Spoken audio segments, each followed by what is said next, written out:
আজ আমি গাঁদা ফুল আঁকবো, সেজন্য খয়েরি কালারের অ্যাক্রিলিক রং নিয়ে আমি এরকম গোল করে নিয়েছি। তারপর সাদা কালারের রং দিয়ে তুলিতে হালকা হালকা করে এভাবে চারপাশ দিয়ে আমি পাপড়িগুলো দিয়ে দেব। এরকমভাবে চারপাশ দিয়েই এরকম ছোট ছোট করে আমি আগে পাপড়ি দিয়ে নিচ্ছি। গাঁদা ফুল আর্ট করা অনেক সহজ। দেখুন, এরকম করে দিতে দিতে পরে গাঁদা ফুলের শেপ সুন্দর হয়ে আসবে।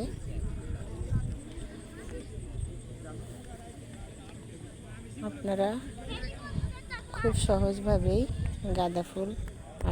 গাঁদা ফুল আর্ট করতে পারবেন।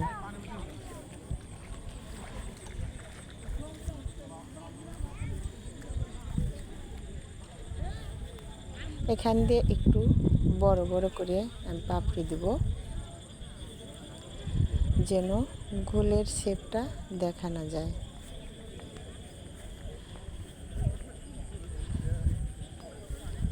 তারপর এখন এর উপর দিয়ে আমি একটু একটু করে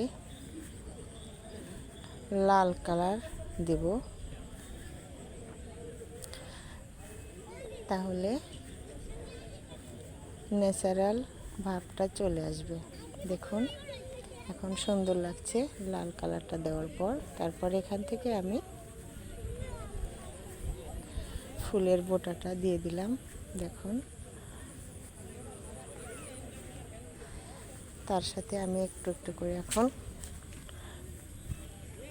সবুজ কালারের পাতা দেব। গাঁদা ফুলের পাতাগুলো চিকন, চিরল চিরল হয় এরকম। তো আমি তুলি দিয়ে একটু আঁকার চেষ্টা করছি।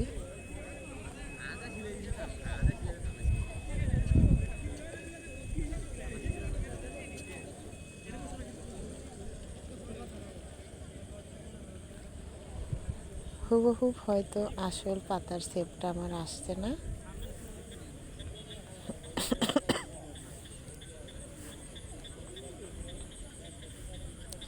তারপরে দেখি সবগুলো পাতা একসঙ্গে ভালো লাগছে দেখতে।